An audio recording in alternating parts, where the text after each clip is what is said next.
Hello everyone, welcome to my channel. तो friends, आज हम लोग डिस्कस करेंगे 2021 के जो क्वेश्चन पेपर हम डिस्कस कर रहे हैं इवनिंग शिफ्ट का एजुकेशन सब्जेक्ट के। ठीक है, तो कल हम लोगों ने कुछ क्वेश्चन डिस्कस कर लिया था, यहाँ तक हम लोगों ने डिस्कस कर लिया था।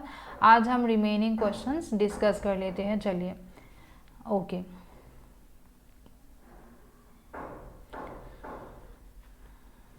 तो नेक्स्ट क्वेश्चन देखते हैं हम लोग।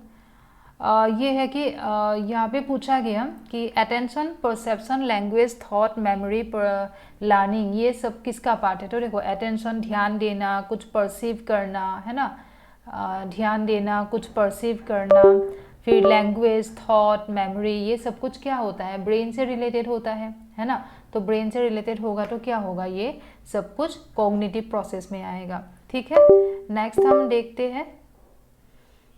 अच्छा, नेक्स्ट क्वेश्चन हम देखते हैं कि what are the basic principles of total quality management. अच्छा, टोटल क्वालिटी मैनेजमेंट बहुत अच्छे से हम लोगों ने पढ़ा है। इनके बेसिक 14 प्रिंसिपल्स थे, उसमें से customer satisfaction, total employee involvement, effective communication, fact based decision, ये सब कुछ होना चाहिए, है ना। तो ABDE, तो option number 2 is the correct option. Next question पूछा है कि which of the following statement represent the meaning of inclusive education.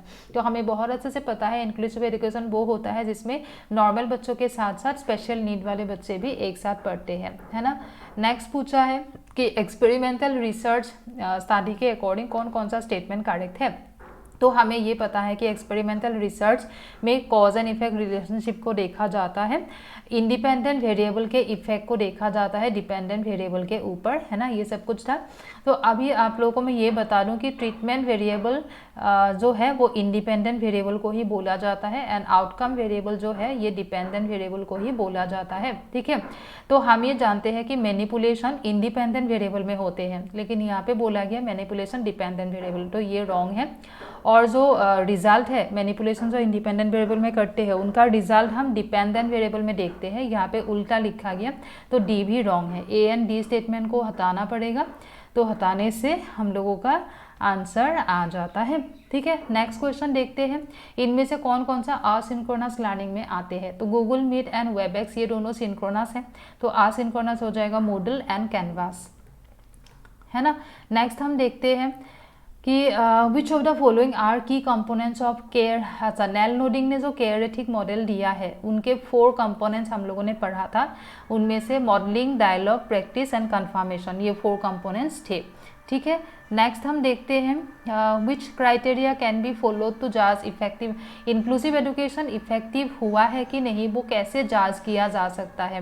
तो देखो, हम ये सब कुछ कर सकते हैं कि बच्चों को जो स्पेशल नीड वाले बच्चे हैं उनको आइडेंटिफाई किया गया कि नहीं, एनरोलमेंट मिला कि नहीं उन लोगों को, है ना, एंड उन लोगों को पार्टिसिपेट करने के लिए मौका दिया जा रहा है कि नहीं, उन लोगों के पोटेंशियलिटीज़ को डेवलप किया जा रहा है कि, ये सब कुछ हमें देखना चाहिए। लेकिन सी वाला स्टेटमेंट गलत है, सी वाला स्टेटमेंट नेगेटिव है। यहाँ पे बोला गया कि जो स्पेशल नीड वाले बच्चे होते हैं ना, उनके पेरेंट्स बहुत रिलीफ फील करते हैं, उन लोगों को ऐसा लगता है कि उन लोगों का रिस्पॉन्सिबिलिटी खत्म हो गया। ठीक है, लेकिन ऐसा तो नहीं होता है ना, तो सी को हटाओ, सी को एलिमिनेट करने से हम लोगों का आंसर आ जाते हैं। नेक्स्ट क्वेश्चन हम देखते हैं। अच्छा, ये एक बहुत अच्छा क्वेश्चन है, लेकिन हम थोड़ा ट्रिक लगा के करेंगे इसको।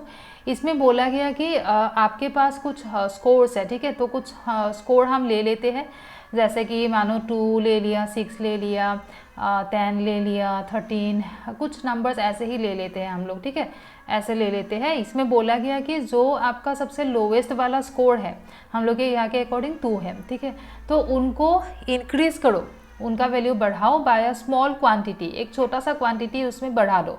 मानो कि 1 बढ़ा दिया हम लोगों ने, और बोला कि जो हाईएस्ट नंबर है जैसा कि 17 है, तो उनको भी सेम क्वांटिटी से डिक्रीज करो। मतलब यहाँ पे 1 इंक्रीज किया था ना, यहाँ पे 1 डिक्रीज कर दो, तो 17 - 1 कर दिया, बाकी नंबर मतलब सेम रहेंगे। ठीक है, ऐसे बोला गया। तो अब देखो, हमें पता है कि मीन कैसे निकाला जाता है। ये सब कुछ जो नंबर्स हैं उनको प्लस करके divided by total number of observation. तो फिर अब देखो, अब जो सेकेंड ये जो भी मिला हमें, है ना, तो इन सबको जब प्लस करेंगे तो यहाँ पे जो एक +1 है, यहाँ पे -1 है, ये दोनों तो ऑलरेडी कैंसिल हो जाएगा। तो अल्टीमेटली सेम ही नंबर्स रहेंगे ना, ठीक है। तो मीन तो सेम ही रहेगा, मीन चेंज नहीं होगा, ठीक है। कौन कौन सा चेंज नहीं होगा पूछा, मीन चेंज नहीं होगा एंड मीडियन भी चेंज नहीं होगा, क्योंकि मीडियन होता है पोजीशन वाइज मिडिल पॉइंट। तो पोजीशन वाइज मिडिल पॉइंट यहाँ पे कौन सा है, 10 है, तो यहाँ पे भी 10 ही रहा, ठीक है। तो मीन एंड मीडियन चेंज नहीं होगा, ये दोनों पता चल गया। तो ए एंड बी तो होना ही है, जो एक ही ऑप्शन में था, तो इसीलिए हम लोगों का आंसर मिल गया। बाकी भी आप सोच के देखना। अच्छा, नेक्स्ट क्वेश्चन देखते हैं। Statistical measure based on entire population. हमें पता है पैरामीटर पॉपुलेशन के बारे में बताते हैं, है ना। पैरामीटर के कैरेक्टरिस्टिक क्या है, क्या parameter sample to sample vary करेंगे, बिल्कुल नहीं करेंगे। क्यों नहीं करेंगे, क्योंकि पैरामीटर तो पॉपुलेशन के बारे में बताते हैं ना, ठीक है। पॉपुलेशन तो एक ही होगा। मानो कि आपने इस पॉपुलेशन से एक सैंपल सिलेक्ट किया, सैंपल को स्टडी किया, पॉपुलेशन के बारे में बताया, बाद में आपने सोचा कि एक दूसरा सैंपल ले लेते हैं, तो और एक सैंपल ले सकते हो, लेकिन वो सैंपल भी इसी पॉपुलेशन के बारे में ही बताएंगे ना, ठीक है। तो सेम ही रिजल्ट मिलेगा हमें। तो population sample to sample vary नहीं करते हैं, तो ए नहीं होगा।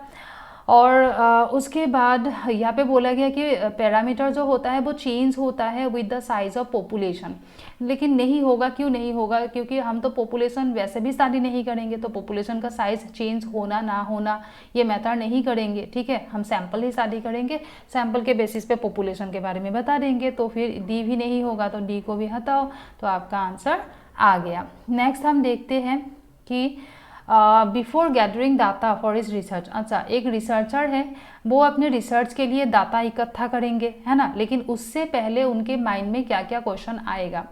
तो फर्स्ट उसके माइंड में आएगा कि किस तरीके का इंफॉर्मेशन मुझे कलेक्ट करना है, ये इंफॉर्मेशन किन लोगों से कलेक्ट करेंगे, तो उन लोगों का एक सैंपल बनाना होगा फिर, है ना। और क्या यूज़ करके डाटा कलेक्ट करेंगे, किस मेथड से करेंगे, क्वेश्चनरी यूज़ करेंगे कि इंटरव्यू करेंगे, क्या यूज़ करेंगे, ठीक है। अच्छा, नेक्स्ट यहाँ पे बोला गया कि एक रिसर्च कंडक्ट किया जा रहा है, किसके ऊपर, एक सोशल रिफॉर्मर के बायोग्राफी टू डेवलप बायोग्राफी। तो बायोग्राफी किससे रिलेटेड होता है, नैरेटिव रिसर्च से रिलेटेड होता है। हो गया, Parakh is propose to be set up as. तो हमें पता है कि जो न्यू पॉलिसी आया है उसमें परख के बारे में लिखा है, ये क्या है, एक नेशनल असेसमेंट सेंटर है, ठीक है।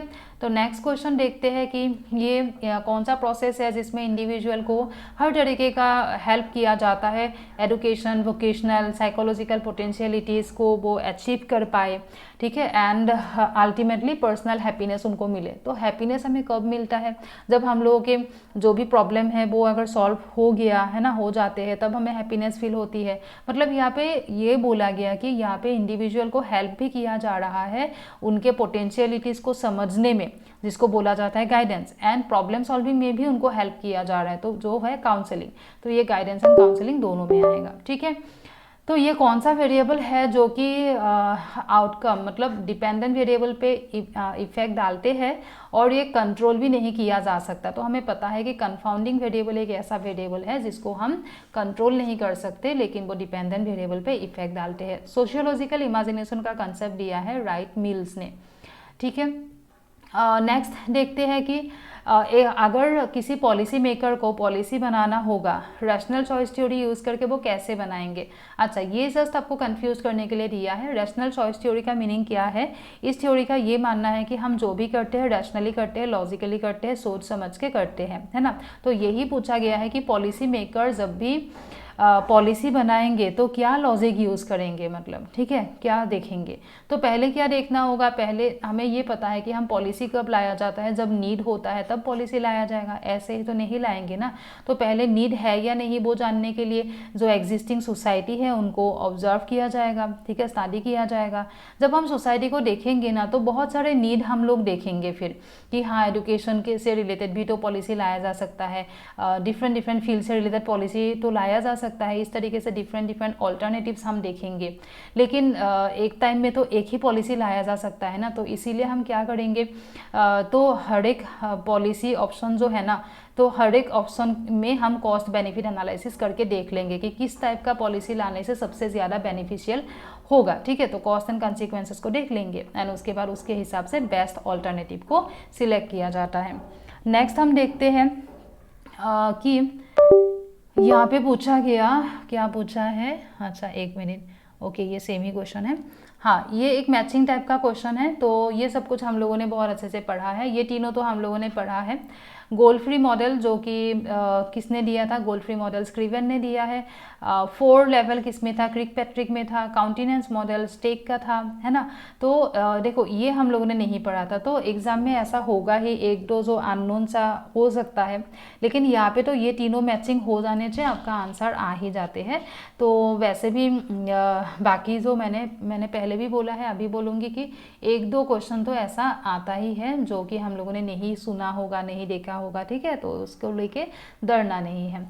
अच्छा, फिर आज यहाँ पे ही रख देते हैं। वीडियो अगर अच्छा लगा है तो लाइक कर देना, लाइक नहीं करते हो आप लोग, एंड शेयर कर देना फ्रेंड लोगों के साथ। आप लोगों के लिए ये क्वेश्चन पेपर अभी रिवाइज करना, एक बार देखना बहुत इंपॉर्टेंट हो जाते हैं, ठीक है। तो फिर देख लेना अच्छे से, जो रिमेनिंग पोर्शन है नेक्स्ट वीडियो में बहुत जल्दी लाते हैं, ठीक है। Okay, thank you everyone.